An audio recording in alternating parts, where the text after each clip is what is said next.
Muy buenas, muy buenas. Irene, buenas tardes. Zúcar, ¿Cómo están? Muy bien, muy contento. Esta música siempre me pone contento, me anima. Y es como una bonita forma más amena de empezar a analizar tantas desgracias que nos agobian todos los días, pero bueno, a tratar de hacerlo como con la mejor actitud. Hoy con un invitado muy especial, el doctor David Toledo. Alejandro, por favor, preséntanos al gran David Toledo. Bueno, voy a presentarles a David Toledo. Es un gran amigo de Medellín, con quien nos conocimos en la campaña por la revocatoria de Daniel Quintero. Además, te felicito, David, porque por fin reconocieron que la campaña de revocatoria estaba bien fundada. Pues esperaron a que saliera Quintero, pero bueno, digamos que llegó la decisión. Entonces nos conocimos en la campaña por la revocatoria a Quintero, a Pinturita, y tenemos a David. David es una persona que ha hecho activismo político muy importante. Fue muy recordado por estar detrás de borrar algunos de esos murales que estaban ensuciando nuestra ciudad, nuestra bella ciudad. Ha apoyado mucho las marchas, estas marchas tan importantes que hemos hecho en oposición al gobierno de Gustavo Petro. Entonces, Irene, pues aquí tenemos a David Zúcar, se los presento, y vamos a hablar con David sobre quién es el asesor de Fajardo, esta persona que está escondida detrás, que se llama Anthony Gutiérrez Rubí. Entonces, como el presidente Uribe había dicho que había que hacer una coalición desde Abelardo hasta Fajardo, aquí no creemos que Fajardo quepa, porque Fajardo está cargando graves elementos de la campaña de Gustavo Petro. Entonces, expliquémosle, David, a nuestra audiencia quién es Anthony Gutiérrez Rubí. Lo primero que yo creo es que el fajardismo es igual a esa izquierda subversiva. La única diferencia es que toman café en pergamino y leen el manifiesto comunista en Kindle. Eso termina siendo exactamente lo mismo. Pero entrando en materia, el asesor nuevo, pues ya lleva unos meses con Fajardo, desde que se conoció, pues que está asesorando a Fajardo. Es una de las personas consentidas del kirchnerismo en Argentina, también de movimientos radicales de izquierda en México y en muchas partes de Latinoamérica. Ha dejado su marca subversiva, llamémosla así, porque él se dedica más que todo a esas campañas más oscuras que lo que quieren es mover masas, no importa si es con mentiras o verdades. Tanto así que el presidente Milei lo expulsó de Argentina porque este personaje estaba haciendo sabotaje al gobierno del presidente Milei y fue uno de los arquitectos de esas marchas que se dieron en Argentina, muy violentas también, que tenían por razón la pensión, las pensiones en Argentina, lo que terminó porque Milei dijera, no más con este tipo que viene acá a causar estragos, a causar terrorismo urbano, y lo expulsó de Argentina inmediatamente. Entonces, este personaje que viene a la campaña de Fajardo, lo único que muestra es la línea editorial de Fajardo y su línea ideológica, muy lejana, exageradamente lejana a lo que es hoy por hoy los ideales que representan personajes como María Fernanda Cabal, Paloma Valencia, Pablo Holguín y el mismo Abelardo. Yo creo que este personaje, con esta contratación a su campaña, marcó una línea editorial muy contraria a la que los otros candidatos opuestos a Gustavo Petro muestran. A ver, David, ese es un tema muy importante el que acabas de mencionar. En una reciente entrevista para Blue Radio, Néstor Morales le preguntó a Sergio Fajardo que como él estaba de tercero, ¿cierto? Que si él no pasaba segunda vuelta, ¿a quién apoyaba? Y pues él claramente dijo que no apoyaría a Abelardo de la Espriella, pero cuando le preguntaron que si entonces apoyaría a Iván Cepeda, empezó con los temas, pues, a no contestar, ¿cierto? Que no, que es que él sí iba a pasar, que por qué le preguntaban eso. Contémosle a la audiencia por qué con ese asesor nosotros entendemos por qué Sergio Fajardo está hoy más cercano a Iván Cepeda que a cualquiera de los elementos en el espectro político.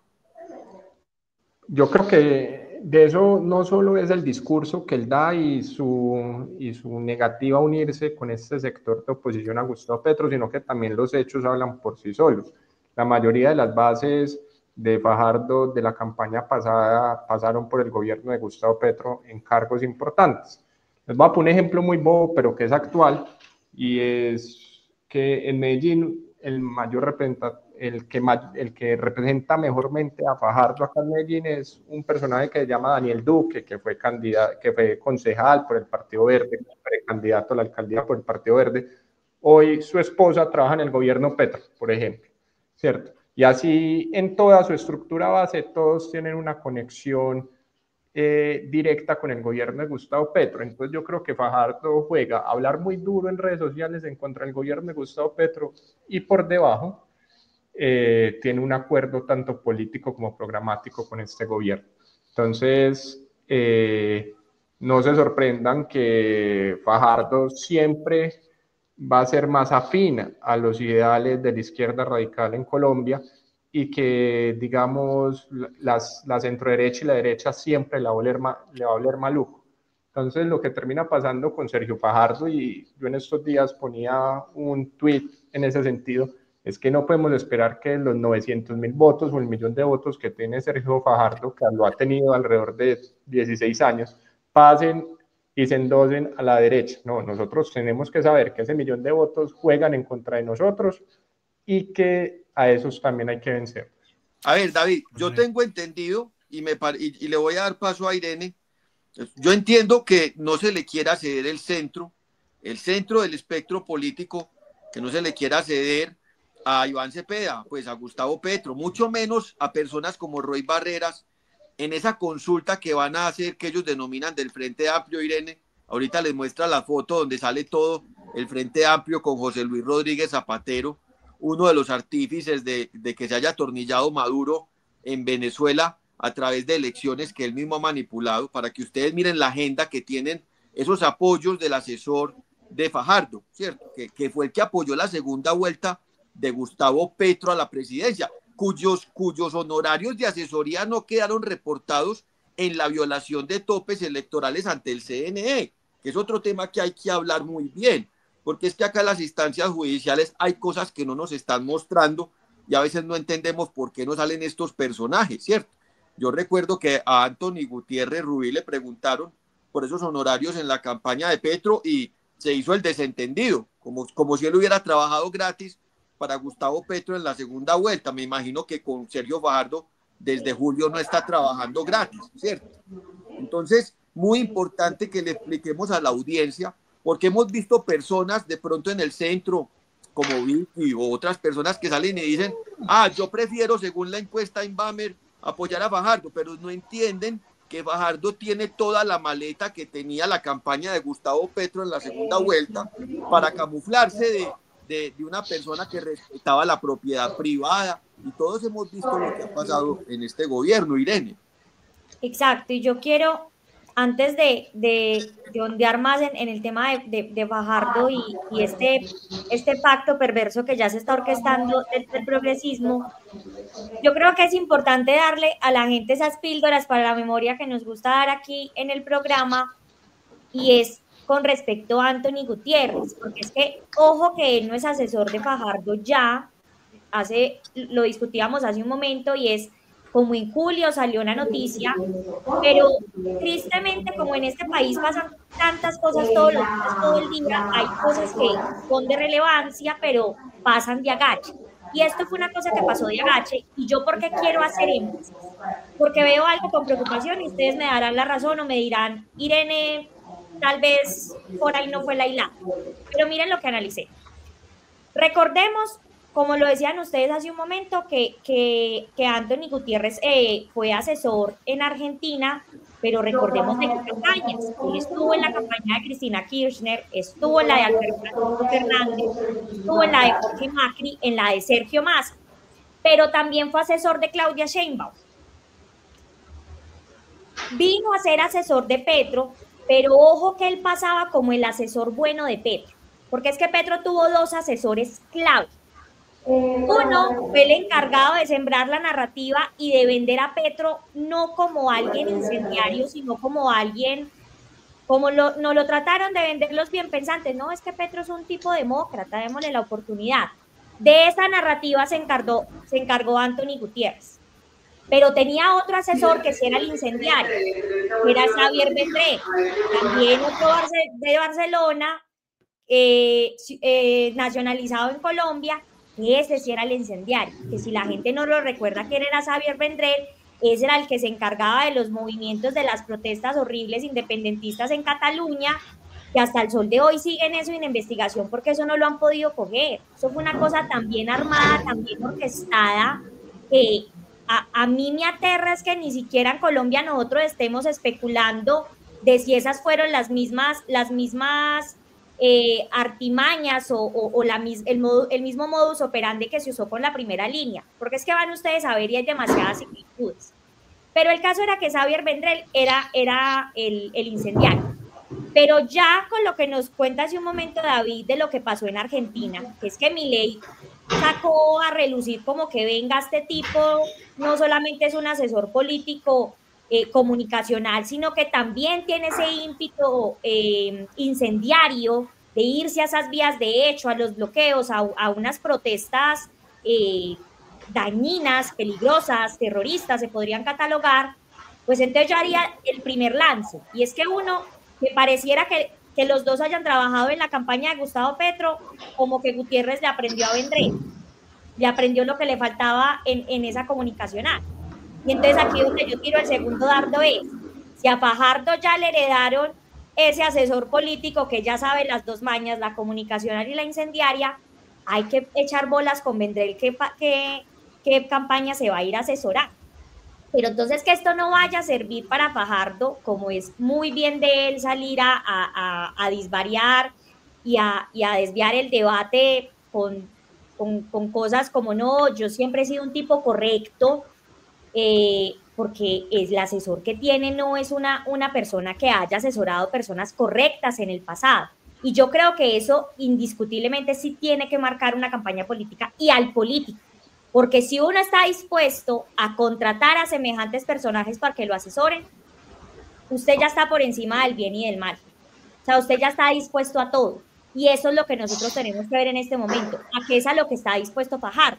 Porque él en Blue Radio dijo tajantemente que no se iba con Abelardo de las Priella, pero él no usó esa misma vehemencia para decir que no se iba con un Iván Cepeda.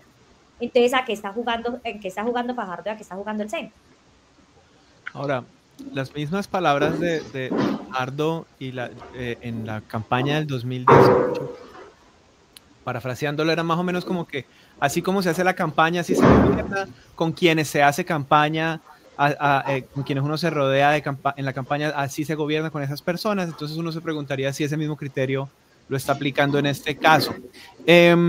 Pero además, digamos que esa maniobra de desligarse del petrismo, a pesar de seguir siendo elegido con sus votos e incluso continuar algunas de sus políticas, pues también se refleja, entre otras, con que el equipo de la campaña pasada de Fajardo, pues era todo un equipo que hizo parte del gabinete o del gobierno Petro. Digamos, está el exministro Juan Fernando Cristo, Guillermo Rivera, que participó en la campaña también de Fajardo, terminó en la de Petro y en el gobierno como embajador en Brasil, Alfonso Prada también como ministro del Interior, Luis Gilberto Murillo, el canciller que dijo que en Venezuela había habido una fiesta democrática. Absolutamente todos. Entonces, digamos, todo su equipo de campaña pasada también fue gobierno del señor Petro. Pero más allá de esto, de este tipo de especulaciones sobre qué hará, qué no hará, a mí me gusta siempre fijarme en las propuestas concretas de política pública. Y a mí me dejó muy preocupado lo siguiente, a mí me dejó preocupada esa supuesta propuesta del tema de salud, porque tiene una escrita que es como un flyer, un brochure muy leve en realidad, que no tiene, digamos, propuestas de peso, que estén hablando de la almendra del asunto, en realidad qué vamos a hacer con la salud, etcétera. Pero tiene también una declaración en la televisión en donde dijo que él iba a a favorecer los giros directos a las IPS y que iba a hacer unas auditorías, etcétera. A mí lo que me preocupó, y reconozco que debo matizar, es solo una preocupación hasta el momento que tendrá que ser esclarecida por él, pero lo que me preocupó es que ese modelo entre líneas es básicamente el mismo modelo de marchitamiento del sistema de salud actual que está haciendo el petrismo, es decir, quitar a las EPS del medio como contendoras del gasto, quitarlas de allí, favorecer los giros directos, es decir, la estatización del sistema en donde el Estado es el único asegurador y el único pagador, favorecer los giros directos, pagar los giros directos, hacer estas auditorías con las que amedrentaron a las EPS, las intervinieron y ahora las tienen quebradas, como si las EPS fueran los enemigos del sistema y no más bien, digamos las cosas como son, digamos, las grandes víctimas de todo lo que ocurrió, porque es a ellas a quienes se les expolió su patrimonio durante las intervenciones, es a ellas a quienes se les descapitalizó con una mala financiación o una financiación insuficiente de la UPC, etcétera, etcétera, etcétera. Pero David, yo quisiera volver con esto a un punto que usted señaló y que yo estoy muy de acuerdo, y es que la centroderecha y derecha del espectro político colombiano no cuenta para nada con ese 1 millón de votos de Sergio Fajardo, y básicamente lo que está ocurriendo es la típica dictadura de las minorías que está ocurriendo en todas las democracias del mundo, y es que los centristas, los fajardistas, a pesar de ser la gran minoría, son esa minoría decisiva, algo así como lo que ocurre en España, que digamos, partidos como Podemos siguen siendo minoría, pero son decisivos para armar gobierno con el PSOE, y sin embargo estos partidos socialdemócratas se pliegan a toda su agenda súper radical, y entonces lo que vemos es que la socialdemocracia cada vez se diluye, se radicaliza más en realidad. Nosotros no estamos viendo un acercamiento de la extrema izquierda hacia la socialdemocracia, sino que lo que se ve en el mundo es algo al contrario, es la socialdemocracia cediendo ante los chantajes de la izquierda más radical en todo el mundo, ¿no? En Francia, en España, también en Colombia, en Chile vamos a ver cómo se desarrolla eso, pero más o menos es eso lo que está pasando. ¿Usted quisiera elaborarnos más sobre eso? No contamos, es verdad que no contamos sobre eso, y estamos ante un chantaje del estilo petrista, es decir, son los centristas que no les alcanza para segunda vuelta, los que básicamente están diciendo, como amenazándonos con una granada, y es: voten por Fajardo en primera vuelta o nosotros lo explotamos todo y nosotros somos los que vamos a votar por Cepeda en segunda. Básicamente ese es el chantaje. ¿No es por ahí la cosa, o qué otra lectura podríamos estar haciendo? Sobre eso yo creo que Sergio Fajardo y el fajardismo, por decirlo así, no es tan decisivo en las elecciones de Colombia. Si nosotros vemos en las elecciones pasadas, cuando Gustavo Petro gana las elecciones, el factor decisivo fue el Partido Liberal y el Partido Conservador, no Fajardo.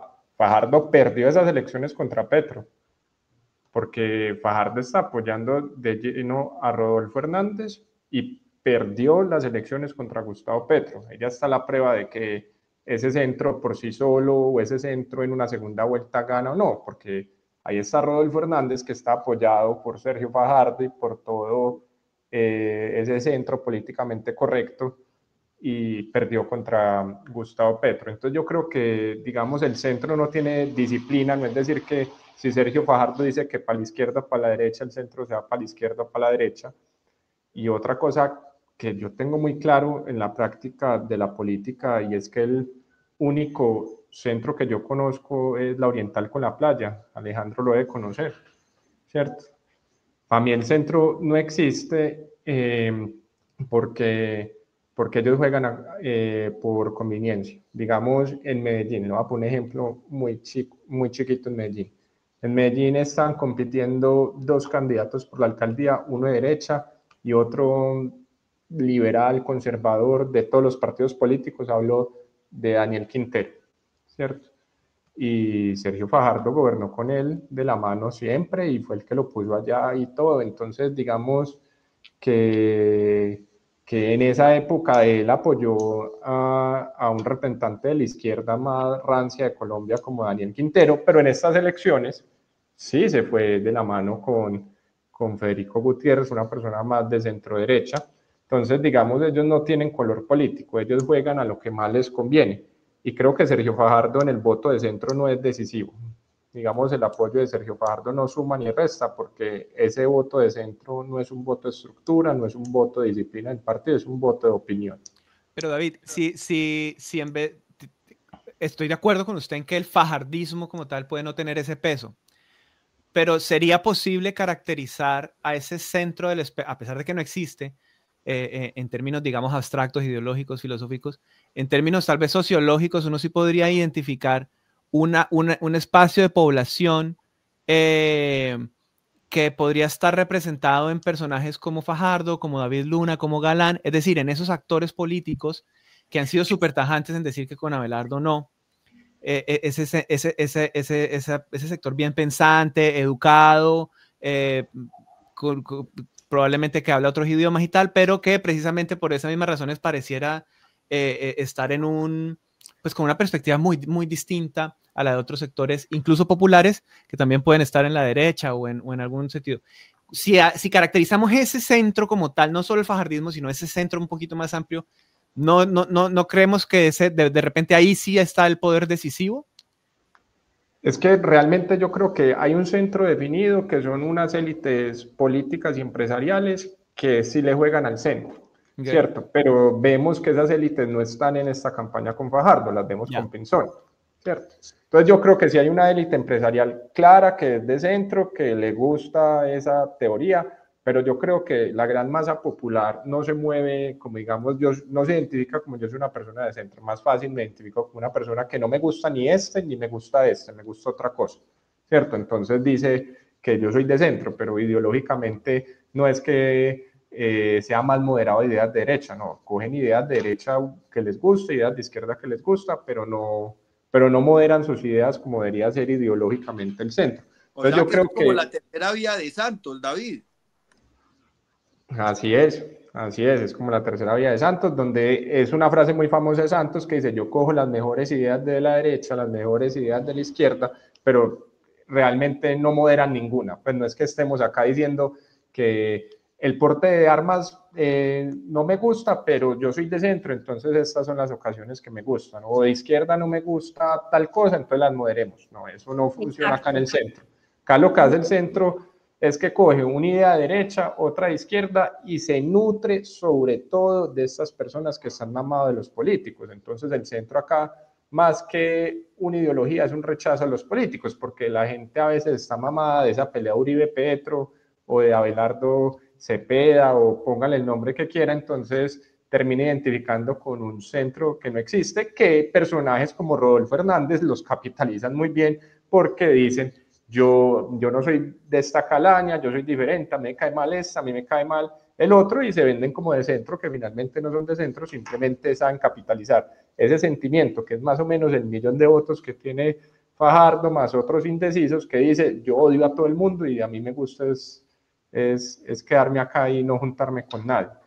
Entonces yo creo que ideológicamente, digamos, el centro en Colombia no está desarrollado, aquí no hay alguien que siga una socialdemocracia o algo por el estilo, como en Estados Unidos, que sí está muy bien fundamentado. Aquí hay personas que aprovechan ese odio que le tiene el colombiano promedio a los políticos para equiparar votos en un centro que para mí es inexistente.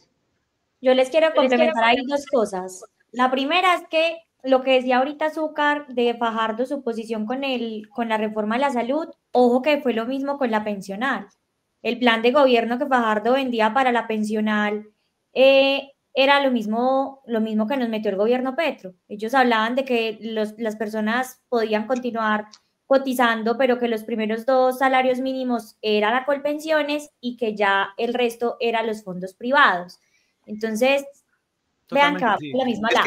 Es que el problema ahí, la gran tentación ahí que tienen incluso los tecnócratas, todas las personas que, bueno, buena parte de las personas que manejan el Estado o han manejado el Estado, etcétera, es que es una tentación muy grande tener un stock de ahorro de 500 billones de pesos más un flujo de caja de unos 50 billones anuales que le va a permitir al Estado recibir en Colpensiones esas cotizaciones obligatorias, y ahora en vez de pasar la plata del presupuesto general de la nación a pagar los subsidios de las megapensiones, etcétera, o incluso pagar normalmente las pensiones del régimen de prima media, ya no va a tener que hacer eso, sino que ya el ahorro de los colombianos deja de ser ahorro, se ejecuta inmediatamente en la reforma pensional.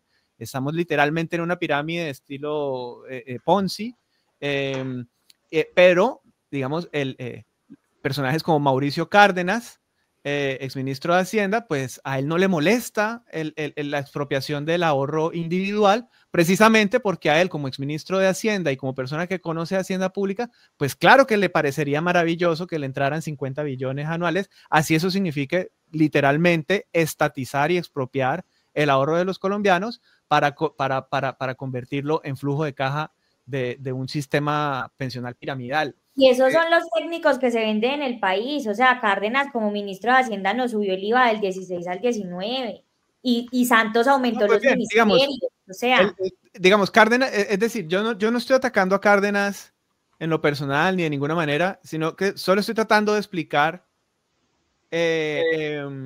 pues por qué desde su posición que parecería, él se define a sí mismo como de centro derecha, por qué desde su posición de supuesta centro derecha pues está apoyando la estatización del ahorro pensional. Mi explicación es esa, y es que básicamente está hablando desde el punto de vista de un exministro de Hacienda que siempre está en afugias fiscales, que siempre necesita... Que siempre quiere plata, está necesitado de plata. Exacto. Pero ¿a qué costo? O sea, a mí lo que me parece ahí, en lo que yo sí cuestiono, y ahí sí cuestiono con nombre propio, es ¿a qué costo? Y bueno, volviendo a Fajardo, yo quería... Al costo de los principios, que es lo que señalaba David, ¿no? El centro precisamente no los tiene y por eso... Y para allá iba. Para mí más preocupante que alguien se venda como no tener color político, a mí me parece más preocupante es que alguien se venda como un faro o una Dalit de la moral. O sea, a mí me parece más grave usted carecer de principios y convicciones claras que carecer de orientación política. Porque, pues, algo lo que no voy a ondear mucho es que yo creo que sí ya estamos, o sea, el tema de derecha, izquierda, de centro, yo creo que eso ya no aplica para esta época. Yo creo que esos son términos de verdad como que ya bastante arcaicos, hay que ver cómo ajustarlo más a la realidad. Pero ese no es el debate. El debate es que uno sí debería juzgar con más vehemencia la carencia de principios y de convicciones claras. Y eso es lo que yo voy a venir aquí en este programa a juzgar con convicción y con vehemencia. ¿Dónde están los principios de Fajardo? Porque Irene, Fajardo ya dijo que ni por el berraco él se iba a liar con de las con Abelardo. Con Abelardo, porque había hablado de estripar, pero pues yo no sé si Fajardo no ha visto las recientes manifestaciones del progresismo colombiano, porque ellos llevan diciendo 3 años no pasarán. Pero además de ese trino, Irene, que vas a mostrar que es muy importante que la audiencia vea, mira el trino que te acabo de mandar de Vicky Dávila, donde advierte sobre las relaciones de Fajardo y particularmente de este asesor. Es que ese pues es importantísimo para que ustedes miren la foto de las personas con las que está Gustavo Petro, entre ellos ahí en esa foto, para describirles más claramente, pues estamos hablando de Ernesto Samper, nada más y nada menos, de Clara López, de José Luis Rodríguez Zapatero, que está hoy en la mira de los Estados Unidos. Y miren este trino de Vicky Dávila, donde está señalando las peligrosas relaciones de este asesor de Gustavo Petro. Mírenlo en la avioneta con Gustavo Petro, el asesor de Sergio Fajardo. ¿Qué dice Vicky Dávila?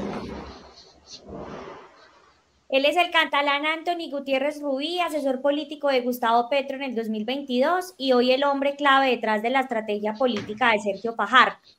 La relación la hizo las dos orillas. Creo que el profesor Fajardo puede ser un buen tipo, pero se está rodeando mal. Los colombianos no pueden caer en la trampa de las mismas promesas de campaña de la izquierda radical, guiadas por asesores catalanes que le han hecho un daño tan grande a países como Colombia, Argentina y México. Antoni Gutiérrez Rubí, además de ayudar a Petro a ser presidente, que ha sido una tragedia para los colombianos, un gobierno corrupto, asesoró a Cristina Kirchner, a Alberto Fernández y a Sergio Massa en Argentina. Una banda de ladrones que casi acaba con ese país y a Claudia Sheinbaum en México. Colombia no puede seguir en manos de una izquierda ahora disfrazada de centro tibio inofensivo. Esa es la parte a donde queríamos llegar. Uy, pero espérate, Alejo, porque este trino es de julio del 2025, pero si Claro. ayer los piquistas estaban celebrando con bombos y platillos. Entonces ya no les importa que Sergio Fajardo esté con Anthony Gutiérrez Rubí, preguntémosles. Porque es que, mire lo que dice Vicky, la frase final es la más importante. Claro. Colombia no puede seguir en manos de una izquierda disfrazada de centro, tibio e inofensivo. Si ella reconoce que Fajardo es una izquierda disfrazada, tibio e inofensivo, pues entonces analicemos los últimos eventos luego de la encuesta de Inbamer Gallup, que es lo que ha sacudido todo este espectro político en Colombia. Es que esa es la parte grave. Pues vean, a mí este encuentro ayer, yo de verdad me sentía como cuando uno miraba las caricaturas que había encuentro como de villanos. Claro. O sea, no tengo cómo más describírselos. Y Ahora, esta particularmente que fue la que subió Samper, es lo que aquí es donde yo sí con firmeza y con mucha claridad le digo a Fajardo, vení que sos miope y vení que estás juzgando, o sea, tiene una moral distraída, porque entonces mira para un lado y juzga, pero para el otro lado no dice nada y se queda callado y se queda divagando. ¿Por qué ¿Ustedes no qué le opinan de preguntamos, esa Irene? frase? ¿Por qué no le preguntamos, Irene, a Sergio Fajardo si no le preocupa que su asesor hubiese contestado que no estaba involucrado como asesor recibiendo honorarios en la segunda vuelta de Gustavo Petro, por lo cual fue recientemente sancionado en el Consejo Nacional Electoral? ¿Por qué no le preguntamos? Porque es que así como él dice que él es profesor, más o menos el heredero de Antanas Mocus, pues no es nada más ni nada menos que el heredero de las FARC, Iván Cepeda, a quien él va a terminar apoyando porque su asesor viene de ese espectro político. Es que seamos muy claros en decirle a estas personas que están hoy distraídas dónde militan las personas que están con Sergio Fajardo. Es que mire las personas de esta foto, estas personas de esta foto, que son las que reclaman la transparencia para la política, acaban de financiar irregularmente una campaña y de violar los topes electorales, blindando a Gustavo Petro de la acción que consecuencialmente tendría que llegar. Porque todos sabemos que la Comisión de Acusaciones de la Cámara de Representantes no va a actuar contra Gustavo Petro. Todos sabemos que la fiscal Luz Adriana Camargo pues no va a actuar contra Roa, a pesar de que la resolución de carácter administrativo del Consejo Nacional Electoral es tan contundente en la violación de topes electorales. Y ahora el asesor de Gustavo Petro en la segunda vuelta, que no registró cuentas la campaña por él, pues resulta con Sergio Fajardo, lo que a Vicky le extraña. Entonces recordémosle esto a la audiencia y miremos pues por qué queríamos tocar este tema en este primer segmento, agradeciendo por supuesto a David Toledo su presencia y recordándole a nuestros oyentes que nos sigan enviando comunicaciones, porque esos comentarios de ustedes son los que nos permiten a nosotros fijar estos temas. ¿Qué es lo que tenemos que estar hablando para que la audiencia no se pierda, particularmente cuando estamos de cara a una elección tan determinante para el futuro de Colombia? Alejandro, pues que no hay que irse muy lejos. Si vos ves cómo se conformaron la lista del Senado de Sergio Fajardo, vemos que la cabeza de lista es un petrista, que es Juan Sebastián Gómez, de la tierra de Irene, personaje totalmente petrista, que le votó a Petro a favor, que le hizo campaña a Petro, que se declara progresista y es la cabeza de la lista del Senado del señor Sergio Fajardo.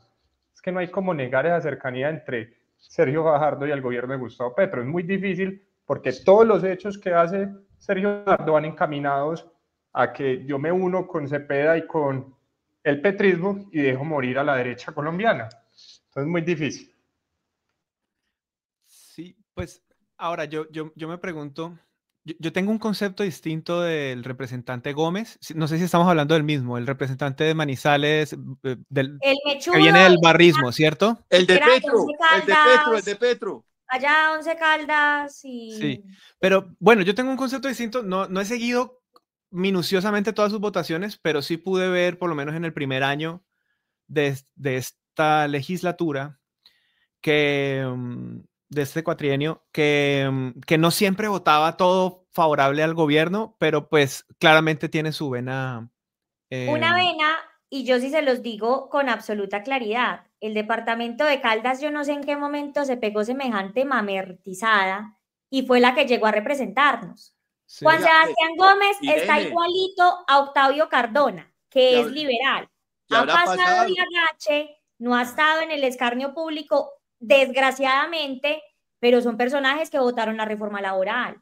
Y Guido Echeverry, Irene, Guido Echeverry, que tiene el Banco Agrario. Es que hay que, quitarlo. Es que Petro. Ya no hay que hacer un caldo. Petro los ha consentido. En este momento se están peleando Santiago Osorio de lo perverso que tiene Caldas de representantes a la Cámara. Petrista pura sangre, o sea, a ese le sale el girasol por un lado del Partido Verde y por el otro lado le sale la cara de Petro. Pero venga. A mí las greñas con el primo que era el alcalde de Manizales, porque el primo estaba pidiendo aval en el Partido Verde y no se lo dieron. Pero venga. Estamos a ver, yo entiendo que hay algunas... Yo lo que quiero señalar es lo siguiente, y es que en muchos casos, no sé si sea el de Gómez, porque yo, como les decía, yo tengo un concepto de él, me parece que es una persona como sensata normalmente, pero, y ese es el pero, muchas veces las circunstancias son más grandes que los grados de libertad que uno tiene para decidir. Y esto es una cosa demasiado frecuente en la política. Y entonces uno ve cómo a veces a la gente le toca comportarse con disciplina de partido o le toca callarse algunas cosas que quisiera no callarse, etcétera, etcétera. Y aquí voy al asunto, y es, estos sectores del centro, que en realidad no tienen un caudal electoral tan grande como para mantener su personería jurídica, hasta el punto de que les toca hacer unas alianzas insólitas, como por ejemplo la del partido Mira con el nuevo liberalismo. Yo quiero ver eso yo quiero ver cómo van a ser las iglesias cristianas votando por algunos políticos con agenda pro aborto. Inclusión, creyentes y ateos, o sea, más inclusivos ustedes no lo encuentran. Entonces,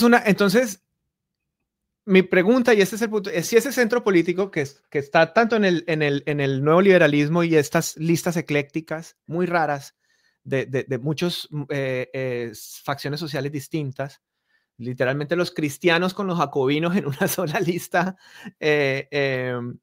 al Congreso, pero también en personajes como Claudia López y Sergio Fajardo, que son ese centro, quienes no tienen un caudal que les alcance a ellos para llegar al puesto de elección o para incluso asegurar su personalidad jurídica, son este sector los que necesitan de ese 30% del petrismo, incluso para sobrevivir, no ya para llegar, sino para sobrevivir en el escenario electoral. La pregunta entonces sería, ¿es posible que en una hipótesis en la que personajes como Fajardo o Claudia lleguen al poder, por supuesto con los votos del petrismo, es posible para ellos gobernar con la suficiente independencia como para, por ejemplo, investigar y colaborar en las investigaciones de todos los grandes delitos que se cometieron con abuso del fuero presidencial en este gobierno, de todos los grandes desfalcos, o por ejemplo para continuar o cerrar, por ejemplo, con el desastre de política de la paz total? Es decir, ¿cuál podría ser el verdadero margen de maniobra de un Sergio Fajardo en el gobierno que ha llegado con los votos del petrismo, número uno, pero ojo, que además enfrentará la primera línea, porque yo no me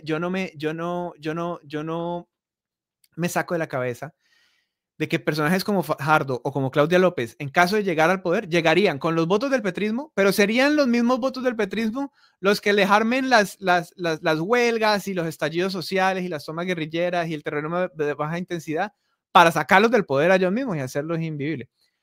Y pregunto nuevamente, ¿podrían tener margen de maniobra y grados de libertad de acción estas personas en una alianza con el petrismo para llegar al poder? Yo te voy a responder con algo. Yo creo que ahí el orden de los factores no altera el producto. ¿A quién ha tenido el progresismo gobernando todos con ellos de la mano? A una ala liberal, a una ala conservadora, a una ala del Partido Verde. Carlos Ramón González. O sea...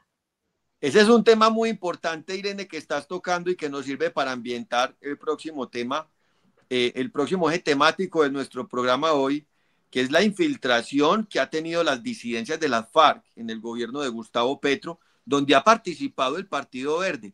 No se nos olvide que el director del DNI quien fuera el director del DAPRE, está hoy en Nicaragua huyendo de la justicia. Y es claramente porque tiene mucha información sobre lo que venía sucediendo. Y este es un tema tan importante, Irene, Zúcar y David, que hemos estado tocando en este programa, como que en Colombia nunca habíamos visto que una organización criminal como las FARC estuviera no solamente influyendo en la Dirección Nacional de Inteligencia, que la tienen los amigos del Petro, el M-19, por supuesto, con todo este tema del Partido Verde, sino que adicionalmente tenga unos vínculos tan fuertes en nuestras fuerzas militares, en el Ejército Nacional, porque estaban vinculando estas investigaciones periodísticas, porque claramente las investigaciones de la Fiscalía no avanzan hace 16 meses, donde vinculan a un general activo, el general Juan Miguel Huertas, hoy director, o sea, comandante del Comando de Personal del Ejército Nacional. Nada más y nada menos la persona que está promoviendo los ascensos y los retiros de nuestras fuerzas militares en el Ejército Nacional. Mire lo delicado que esto ha llegado a ser. De estas personas que supuestamente no son cargadas ideológicamente, pero mire lo que vienen haciendo. A la medida en que se viene destruyendo el orden público del país, porque lo que nosotros hemos visto es una destrucción paulatina, no solamente de nuestras fuerzas militares, sino adicionalmente de la seguridad. Es que fíjense ustedes lo que viene pasando. Esto es muy grave. Estos debates que se están haciendo en el Congreso, hoy cuando se está debatiendo, cuando se llamó al ministro de la Defensa a responder por esa grave filtración, donde el procurador general de la Nación había tomado la decisión de suspender a los funcionarios de la Dirección Nacional de Inteligencia y del Ejército vinculados en esa trama de corrupción con las disidencias de la FARC, y el ministro no los quiso. Es más, Presidencia ha frenado la notificación y siguen firmando actos administrativos. Entonces, lo que está pasando en Colombia es muy grave, y esto es precisamente el resultado de esas políticas neutras. No son neutras, hay que decírselo a la audiencia. Ellos tienen un propósito, por el momento lo van cumpliendo. Vamos a ver si no nos unimos para evitar que acaben con la institución, con lo que queda de ella. Alejandro, a mí me gustaría devolverme un poquito a algo que decía Irene y Andrés, y es que hay algo que junta a los tres partidos que conforman la lista al Congreso de Fajardo, y es la complicidad con el petrismo. Es que los tres han tenido representantes a la Cámara y senadores que han sido cómplices. El partido mira acá que hay una elección puntual, nos ponen a sufrir 3 senadores de ese partido a ver si va a pasar o no tal o tal reforma. Pues por un ejemplo, en la salud hemos padecido. Por ejemplo, la señora Ana Paola Gudelo, que es del partido Mira, que cada que hay una elección importante, ella se hace la difícil para los dos lados, al mejor postor literalmente. Y tiene el esposo también trabajando en el gobierno de Gustavo Petro, pues desde hace mucho rato. Entonces yo creo que ahí sí hay una línea que los une más allá de ser creyentes o no, y es la complicidad con el gobierno de Gustavo Petro. Bien, bien. Sí. En este tema completamente delicado de la infiltración de la fuerza pública, de los excesos de la Dirección Nacional de Inteligencia, que en mi criterio va a tocar liquidarla, igual que con el DAS, o algo muy profundo va a tocar hacer con esa agencia, que entre otras yo no me imagino razones constitucionales, institucionales, para que Presidencia tenga ella sola una agencia de inteligencia, desarticulada dentro de la comunidad de inteligencia, andando como una rueda suelta. Andrés, ¿sabes cómo es? ¿Sabes por qué es la DNI? Porque incluso haciendo, sí, cierro con esto, y expliqué, pero incluso haciéndole contrainteligencia a las fuerzas militares. Es una locura.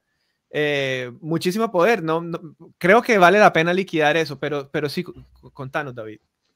Mira, el DNI es el mismo modelo de la CIA. ¿Sí? En Estados Unidos hay inteligencia naval, inteligencia militar, ¿sí? Todas estas inteligencias que están adscritas a una fuerza pública diferente. Y lo que hace la CIA es que articula todas las inteligencias de estos otros organismos y se la entrega al presidente en bandeja de plata. Lo que hace es que él coge la información que le da el ejército, la información que le da la naval, la información que le dan todos esos entes y se la entrega al presidente. Acá trataron de hacer exactamente lo mismo, pero en el gobierno de Gustavo Petro, más que eso fue la oficina de asuntos oscuros. Sí, pero de hecho, de hecho, lo que ocurre incluso en Estados Unidos es que entre las agencias de inteligencia empieza a haber cierta competencia y cierto recelo sobre su información. La inteligencia de ejército, Navy y Fuerza Aérea no siempre le comparten todo a CIA, muchas veces se tropiezan. Y lo que considero yo es que precisamente en este caso, en el que se ha blandido como un arma la inteligencia del DNI, que le responde directamente a Petro, se ha blandido como un arma contra las otras instituciones, contra el ejército mismo, precisamente, porque carpetean a los oficiales, a los coroneles, les inventan carpetas y actúan en contra de la ley estatutaria de inteligencia que dice que esa información de inteligencia no es judicializable y no puede ser usada como prueba.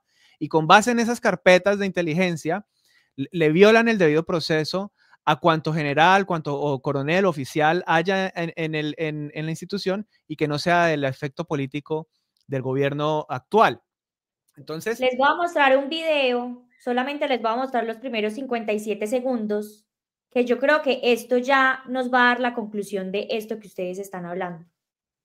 Comunicado a la opinión pública, Bogotá, 3 de diciembre del 2025. Hoy, como directora del Departamento Administrativo de Presidencia y Secretaria General de la Presidencia de la República de Colombia, me permito denunciar que fui víctima de intimidación y de un hecho que atenta contra la seguridad de mi familia y de la mía.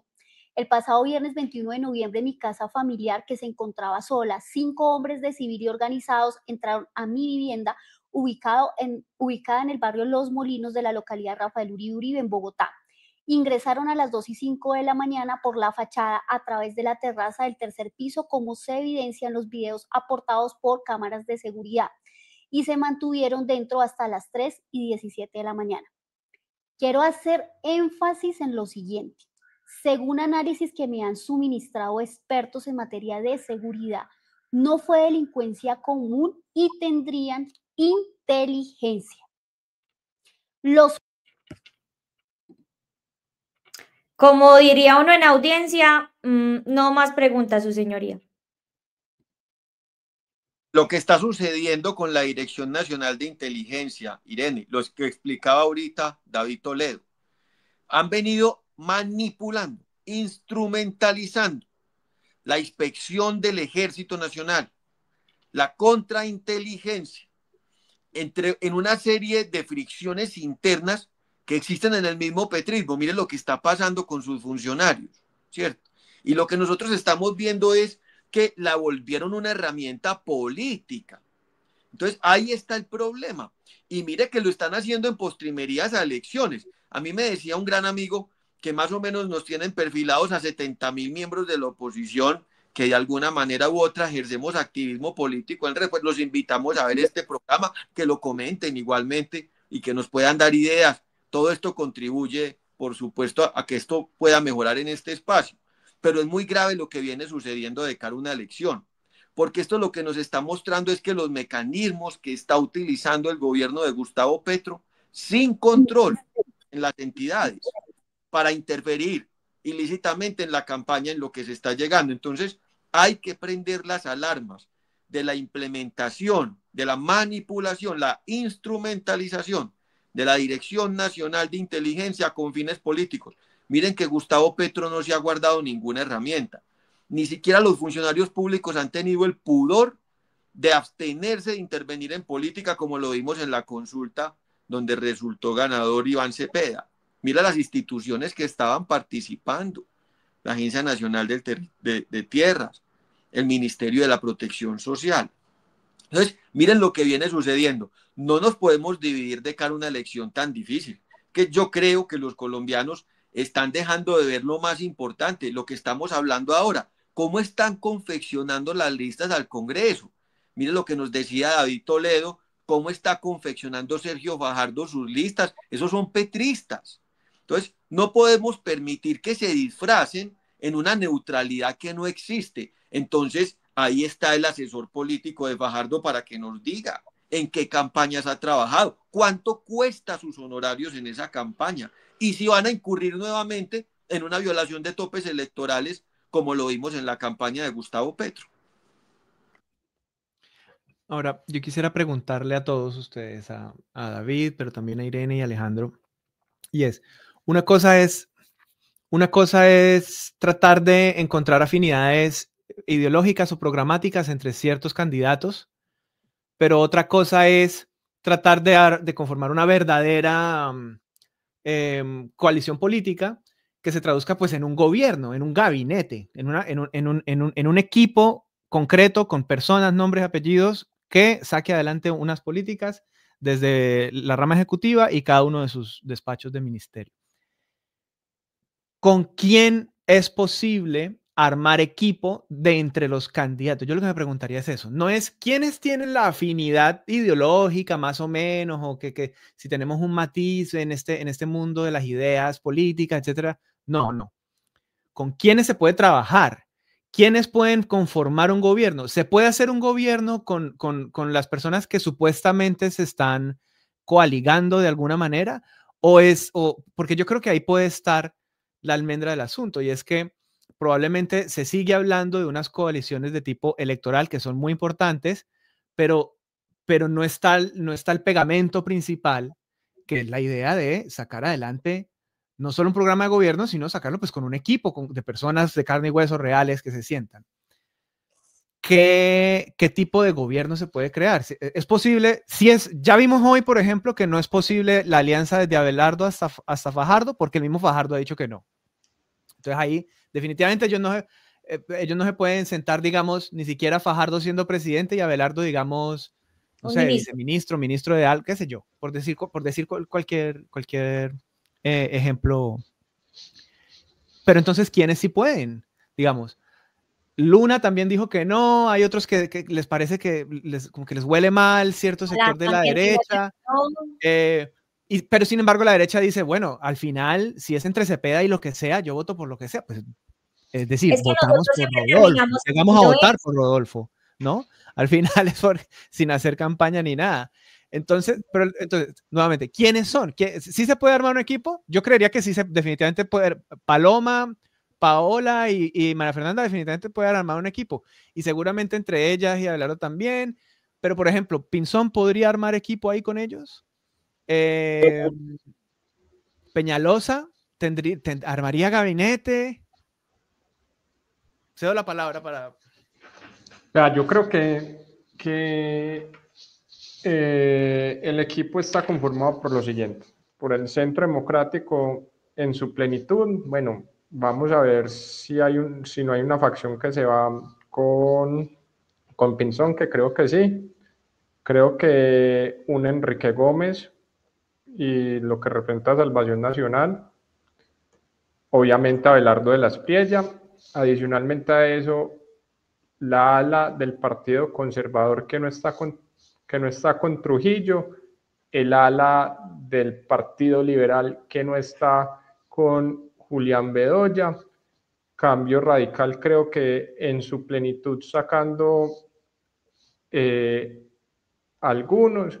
Creo que uno en esa coalición puede contar con la mitad de Creemos, porque la otra mitad se va pues del partido de Federico Gutiérrez, que la otra mitad se va para donde Fajardo, y creo que de ahí para adelante para de contar. Esos son los elegidos para ir a pelear, creo yo. A mí hay algo que me parece más preocupante, o sea, yo en esto sí voy a hacer más énfasis. A mí algo que me parece más preocupante de ponernos de acuerdo en un plan de gobierno, porque es que pareciera, o sea, y yo, la verdad yo lo veo así. Pero Irene, permíteme una cosa antes de que siga David, porque aquí la parte más importante es que nosotros tratemos de ayudar a la audiencia a orientarse. Mire, lo más importante hoy, Irene, es la conformación de la lista al Congreso, porque puedo decirle que independientemente de lo que pase en la campaña presidencial, si es que llegue a verla, porque si yo sí creo que si vamos a una consulta donde nosotros marquemos una tendencia mayoritaria, Petro va a evitar las elecciones, pero hay que llegar a esa consulta y ser mayoría, ¿cierto? Hay que ganárnosla y eso tiene que ser voto a voto. Pero ¿cuál es el problema más grave aquí? Que tenemos que asegurar el 8 de marzo que tengamos la mayoría del Congreso. Porque independientemente de quién sea el presidente, con la mayoría del Congreso, miren lo que pasó en el gobierno de Gustavo Petro. Muchas cosas de las que él quería hacer se evitaron en el Senado de la República. Digamos que la Cámara... Claro, pero entonces garanticémonos con nuestros electores que miren estas listas que están publicando los partidos hoy. Que miren ellos dónde están los que verdaderamente hicieron oposición. Porque es que eso es lo que tenemos que elegir. Tenemos que elegir senadores con capacidad crítica, con capacidad, que estén informados de los problemas y sobre todo que tengan claridad de para dónde no debe ir el país. Más que tengan claridad que para dónde debe ir, obviamente tendremos que recuperarnos. Es que este Congreso que viene va a tener la batería legislativa más importante de la historia. No se les olvide que Gustavo Petro todavía ha querido sacar la reforma pensional donde estamos esperando qué dice el Conjuez. No se les olvide que están implementando la reforma a la salud por la puerta de atrás a través de decretos. Y esto es precisamente por lo que lograron hacer en la Cámara de Representantes. Entonces, lo más importante para nuestra audiencia es elijamos bien a nuestros congresistas. Yo lo que les quería decir es que yo no veo estas elecciones como unas elecciones cualquiera, porque no estamos en una vicisitud normal de qué necesita el país, si necesita seguridad, si necesita educación, si necesita vías. Sí necesitamos todo eso, o sea, no estoy diciendo que no. Pero lo que yo veo completamente diferente de estas elecciones a cualquier elección anterior, y yo lo he dicho tal vez demasiadas veces, es que nos estamos jugando la historia de la República de Colombia. O sea, esto es lo que nos estamos jugando en las próximas elecciones. Y eso es lo que yo no veo en este momento un líder político que tenga eso claro. Que más allá de hacer, de hacer campaña con fulano, con sutano, de qué es lo que tenemos que cambiar en la salud, qué es lo que tenemos que hacer en la pensional, qué tenemos que hacer en infraestructura, en educación y etcétera, es de verdad cómo vamos a frenar este monstruo de socialismo del siglo XXI que nos está respirando en la nuca. O sea, es que cuando están diciendo recientemente de que las tías uribistas tenían la razón, sí, y qué tristeza que hayan tenido la razón, pero ¿qué más nos falta para reaccionar? Es que el país no está más llevado porque, a Dios gracias, o en lo que sea que la gente crea, a nosotros nos tocó el zángano más vago que se levanta a las 4 de la tarde y se va de farra con travestis el fin de semana. Pero si a nosotros nos hubiera tocado un presidente con disciplina, con la disciplina que, por ejemplo, sí tiene un Iván Cepeda o que puede tener un Roy Barreras, este país ya estuviera 7 veces peor. Nosotros no estamos más grave por el remedio de presidente que tenemos, porque Petro es malo hasta para ser malo de lo vago y lo zángano que es. Pero si llega alguien con disciplina, se sí acaba el país en tiempo récord. Entonces yo no sé de verdad qué están jugando en este momento las élites políticas que creen que nos estamos dividiendo es el país como una tortica, como desde la época de la conquista, cuando lo que nos estamos jugando es que en el 2030 vuelvan a haber elecciones. Irene, te interrumpo ahí para decirte que todavía estamos esperando si la ex primera dama puede volver al país. Es que hay que recordarles a ellos, porque nunca habíamos tenido un heredero de un presidente en la lista OFAC, en la lista Clinton, para que seamos claros. O sea, es que eso es demasiado. Volviendo al video que les mostré hace un rato de la última directora del DAPRE, yo quiero que alguien me diga, o sea, reto en este momento a que alguien en los comentarios en YouTube o en Spotify, o si quieren por Twitter me escriben y me digan qué ministro de un gobierno de Duque, de Santos, de Uribe, de Pastrana, lo renunciaron o renunció y salió con cartas a decir, quiero aclarar que no tengo intenciones de acabar con mi vida. O quiero aclarar que el allanamiento a mi casa no fue por delincuencia común, sino que fue por algo de inteligencia. O cuando se llevaron a una niñera de alguien del gobierno a someterla a un polígrafo en los sótanos del Palacio de Nariño. A torturarla. ¿Visto? Cuando se suicidó uno de los miembros de la Casa Militar de Presidencia. Por Dios, o sea, es completamente inédito, es completamente, digamos, todo lo que ha ocurrido en Colombia en los últimos 3 años y pico es completamente inédito, es completamente traído de los cabellos de alguna manera era previsible para todos los que votamos por Rodolfo, bajo el lema de cualquiera menos Petro. Pero, digamos, entiendo la preocupación de Irene en el sentido de que aún hoy, después del desastre que causó precisamente el centro bien pensante, votando por un Petro que se vendió como un socialdemócrata moderado, cuando todos advertíamos que era un comunista radical, este centro bien pensante pues es el que ahora insiste en aplicarse la misma terapia de ellos, de pensar que ahora Cepeda también es un nuevo moderado, socialdemócrata, humanista, ¿no? Al estilo Tercera Vía, etcétera, etcétera. Son estos mismos personajes, ¿no? La misma Carolina Sanín, la misma Sandra Borda, son estas mismas personas las que ahora tampoco ven las señales de alarma frente al señor Cepeda, cuya militancia en la JUCO estuvo plenamente documentada, pues su padre, el director de Voz, etcétera, etcétera, ¿no? Todas estas cercanías enormes hacia el proyecto político totalitario de las FARC, que es básicamente el comunismo, el sistema político de partido único al estilo cubano.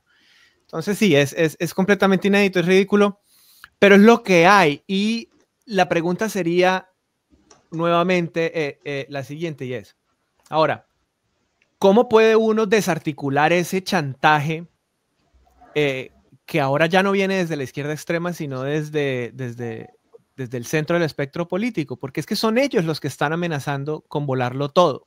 En realidad eso es lo que está ocurriendo. Son ellos los que están diciendo, voten por mí o yo voto por el más loco de todos. Una primera opción es, y yo creo que es lo que más va teniendo sentido, y es simplemente medirse en las urnas. Simplemente ir y votar. Pero no solo ir y votar, sino que hay que tener y quizás en eso es en lo que hay que trabajar más. Siguiendo el ejemplo de María Corina, hay que tener un ejército de personas que estén cuidando los votos. Porque lo que ocurrió en las elecciones parlamentarias pasadas, lo que ocurrió en las mismas presidenciales, en donde votan, entre primera y segunda vuelta, el margen de votantes crece en 3 millones de votos y todos esos 3 millones de votos se van hacia el petrismo. Eso es casi una improbabilidad estadística, una imposibilidad estadística, pero eso ocurrió. Hay cosas muy extrañas de las presidenciales pasadas. Hay cosas muy extrañas también de la consulta que hizo el pacto histórico, en donde terminaron contando votos emitidos después de las 4 de la tarde. Es decir, hay toda una intención de interferir indebidamente en el proceso electoral, y por eso digamos que una primera fórmula de desarticular ese chantaje del centro y de la izquierda, pues es salir a votar, pero a cuidar esos votos. Y lo otro, no sé, sigo con la pregunta abierta, ¿cómo más podríamos desarticular ese chantaje de o votan por el centro o nosotros lo estallamos todo votando por el más radical de los comunistas? A mí me parece lo más sencillo de todos, que se bajen de esa nube. Ya está probado que en el 2022, en las elecciones de Petro de segunda vuelta, ellos están apoyando al candidato diferente a Petro y perdieron. Entonces, creo que ese chantaje no les funciona porque ya está probado que ellos no tienen los votos suficientes para decir yo soy el que decide estas elecciones. Okay. Creo que así es. Hay otro momento que puede ser importante, y es que no se han definido las fórmulas vicepresidenciales. Y creo que cuando eso ocurra, también, digamos, se mueve el compás político del electorado y allí puede haber unos movimientos en las intenciones de voto. ¿Qué piensan ustedes de eso?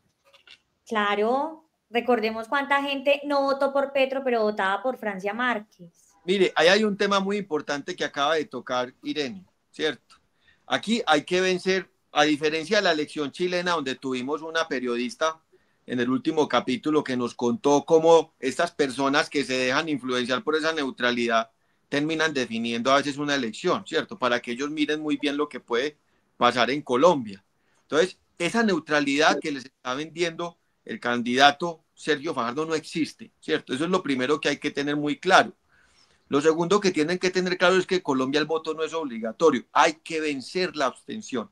Necesitamos candidatos que se conecten con la base, pero sobre todo con las necesidades que está teniendo Colombia, es que no son pocas. Colombia en este periodo presidencial ha tenido la más grande migración interna en su historia. Miren lo que acaba de pasar en Norte de Santander en abril, con más de 53 personas por fuera del departamento. Es que eso nunca había sucedido. Hemos tenido temas muy graves en el Chocó, por supuesto, en Casanare, en Arauca, pero mire lo que hemos vivido en este periodo, nunca lo habíamos visto. Entonces, va a ser muy importante que los electores vayan a defender el modelo democrático que necesitamos para poder mantenernos y tenerle país a nuestros hijos y a nuestros nietos. Y ahora miren un tema muy importante, Zúcar, que se nos va a quedar porque se nos va a acabar el tiempo, que es el de Venezuela, que aquí lo habíamos comentado, sí, que vienen los ataques ya sobre Maduro, ya totalmente autorizados. Y bueno, aquí ya los habíamos analizado con el general Fabricio Cabrera. Los volvemos a invitar a que vean ese capítulo. Es muy importante que estemos advertidos de lo que va a suceder. Tiene que generarse algo muy importante. Y por supuesto a los que más va a afectar es a los herederos de las FARC, a Iván Cepeda, a Gustavo Petro y a todos ellos, que como lo dijo hoy el entonces general Carvajal, alias el Pollo Carvajal, todos estaban vinculados con la expansión del Tren de Aragua, esos que desconoce Gustavo Petro. Así es, y creo que de allí, de lo que salga de la intervención militar de Estados Unidos en Venezuela, también de lo que salga allí se va a definir el discurso político durante la campaña, porque muy probablemente va a haber acciones militares en Colombia. Esto lo venimos hablando desde la semana pasada. Trump lo ha puesto sobre la mesa ya desde hace más de 3 semanas. Hoy o ayer, no recuerdo bien, lo ha vuelto a poner sobre la mesa. Y nuevamente la izquierda ve en ello una oportunidad, por supuesto, pero nuevamente el centro bien pensante entonces sale a rescatar a la izquierda, a decir, esto es una ocasión en la que tenemos que cerrar filas alrededor de quién, me preguntaría yo, de Petro, que es el principal responsable de que algo así llegue a ocurrir. O sea, si algo llega a ocurrir así, la responsabilidad exclusiva es de Petro y de nadie más. Si Estados Unidos, en el marco de una intervención en Venezuela, tiene que bombardear en Colombia, y es muy probable que así sea porque es muy probable que haya necesidad militar de hacerlo, porque es que el ELN y las FARC pues son carteles binacionales que están en ambos lugares del país y que además han amenazado abiertamente por boca del mismo Maduro, que es el jefe de todos ellos y el socio de esta federación de grupos narcoterroristas. Por boca de Maduro han amenazado con cometer crímenes de guerra y con atacar a su propia población y con generar un caos y una anarquía y comillas, generar un Vietnam en Sudamérica en caso de que haya una intervención por parte de los Estados Unidos, lo cual de hecho es un argumento para actuar aún más rápido, para impedirles y frustrarles ese plan criminal que tienen de sembrar el caos en toda la región. Eso legitima aún más la acción militar de los Estados Unidos. Y Colombia, si tuviera un presidente decente, debería estar sentado en la mesa, debería tener silla allá en el Estado Mayor del Ejército de los Estados Unidos y debería estar compartiendo información y asesorando y coordinando toda la intervención militar en todo el bloque, en todo Colombia, Venezuela, de manera que esto sea una sola operación contra el narcotráfico contundente y completamente efectiva para desarticular a todas esas bandas narcoterroristas. Pero como Gustavo Petro ha decidido aliarse con el narcoterrorismo, ha decidido aliarse con el Cartel de los Soles, salir a defenderlo públicamente, salir a actuar como operador político de estos grupos criminales, beneficiarlos con proyectos de ley de paz total, beneficiarlos con salvoconductos para que puedan seguir delinquiendo a pesar de haber sido capturados en flagrancia, etcétera. Como Petro ha hecho esto, pues Estados Unidos está en todo su facultad soberana de definir cómo se va a defender frente a sus amenazas. Y si considera que allí tiene que hacer algunos operaciones en territorio colombiano, el gran problema que ahí enfrenta el bienpensantismo colombiano es que frente a hegemones como Estados Unidos, frente a actores políticos tan grandes como Estados Unidos, No hay principio de las relaciones internacionales, ni hay principio del derecho internacional que valga frente a la decisión que unilateral, soberana y fácticamente tome la principal potencia militar del mundo. Entonces no importan los análisis de nadie. Uno aquí lo que tendría que estar haciendo es ver cómo evitar que la soberanía de Colombia en abstracto quede mancillada y más bien estar trabajando, haciendo lo que hay que hacer, coordinando las actividades militares y de policía y de todo tipo para desarticular esas bandas. Pero como no se han hecho, precisamente va a pasar este gran bochorno el gobierno de Petro, pero más bochornoso me parece la posición de estas personas que creen que entonces hay que salir a defender a Petro por haber provocado él mismo esta situación, ¿no? Haber provocado una situación. Claro, pero es que volvemos a lo que decíamos como la mitad del programa. Son miopes o ven por un solo ojo y son de moral distraída, porque se rasgan las vestiduras diciendo que tenemos que defender nuestra soberanía ante Estados Unidos, pero ¿por qué con esa misma vehemencia no están pidiendo que defiendan nuestra soberanía del cartel de los soles, del narcodictador de enseguida, de las FARC que ya vimos que las cosas tan miedosas que liberaron con lo de Mordisco y con lo de Calarcá? Entonces, son miopes. Pero ojo, ese miope sigue siendo Fajardo, porque es que cuando metieron a Petro en la lista OFAC, Fajardo fue de los que salió. Claro, no, es que sabe más que la CIA, él sabe más que la CIA y que la DEA, Irene. Él es uno. Pero lo bueno que va a pasar es que en ese momento vamos a saber quién está de este lado y quién está del otro. Y va a ser muy sencillo para que el ciudadano identifique quién es quién. Tal cual. Totalmente. Le agradecemos mucho a David que nos haya acompañado. Ya vamos para hora y cuarto, Irene. Vamos a despedir el programa. Agradeciendo a todos que nos hayan acompañado, agradeciendo sus comentarios y que se hayan suscrito. Hemos venido aumentando de cuenta de ustedes. Y David, muchas gracias de nuevo por acompañarnos en estos análisis. No, a ustedes por la invitación y perdónenme de todo lo malo. No, por acá, bienvenido, estuvo súper ameno el ratico, entonces sí, ya despedirnos, nos vemos la próxima semana en otro episodio. Muchas gracias a todos y si quieren más información sobre nosotros, le vamos a rodar un QR y un Linktree para que vean pues más información. Gracias. Y vayan y búsquenos en Twitter, que por allá estamos constantemente dando lata, como digo yo, pero alguna cosa buena se dice por ahí de vez en cuando. Chao, que estén muy bien. Chao.